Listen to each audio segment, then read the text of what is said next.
you can go and buy recycled poly or recycled PET on the marketplace right now.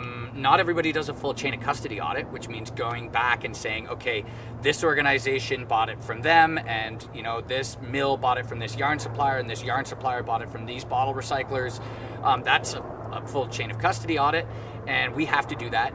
It's part of our commitment to our clients. It's also part of our own commitment to make sure that we're not actually producing any product claiming it to be one thing when it's actually something else. It's obviously a lot cheaper to work with virgin polyester than it is to go about cleaning and flaking and extruding and spinning new fiber to be able to produce garments from. So it is a tricky process, but it's a great opportunity, and it doesn't need to be horrifically expensive. The whole concept of blowing up a price to make it certified organic or certified recycled is foreign to me. I don't understand why people are doing it. It gets put into this margin calculator where they treat it as a raw cost in the cost of goods. They exponentially grow it through how they calculate their margins and their selling price, and then it becomes being a way more expensive product at the end. And my theory is don't do that. Your cost of actually cutting and making and of the finished product is exactly the same. So figure out what the difference is in the raw material once you've made it into your fabric or whatever it happens to be. If it's 50 cents a yard and your item uses 2 yards, add $1 in at the end so that you're not growing it where it doesn't need to grow. And that makes it more affordable. And that's one of our, opportunities for helping clients where we're not blowing prices up. And we need to work with our supply chain to make sure that they understand that and they appreciate that.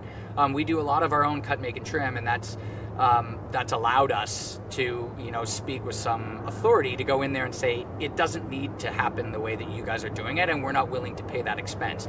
We're willing to give you the business. We want to give you the business. And we do a full social compliance audit on every manufacturer. So there's limited businesses that we can actually give the work to without having to go through again and again new compliance audits. We like building relationships that last a long time. And most of those guys are really committed to doing better and better work. They're not just doing the compliance audits and working with these materials for the opportunity to make money, because the opportunity to make money isn't coming in organic and recycled. It's, for the most part, it's coming in your standard tchotchkes and your standard apparel, which have better margins, and you can sell at a cheaper buck and sell more of them. Do you think that's going to change, though?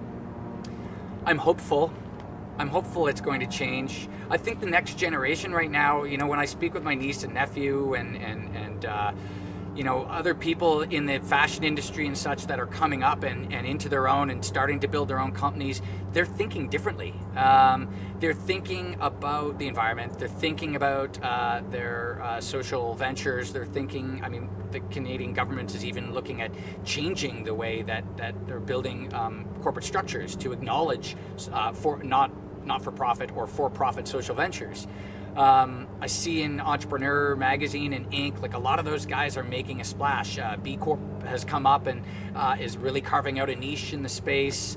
More and more suppliers that I speak with now, when I have the conversation about social compliance, they understand what I'm talking about. 5 years ago, it was completely foreign to them. They had no idea what I was talking about.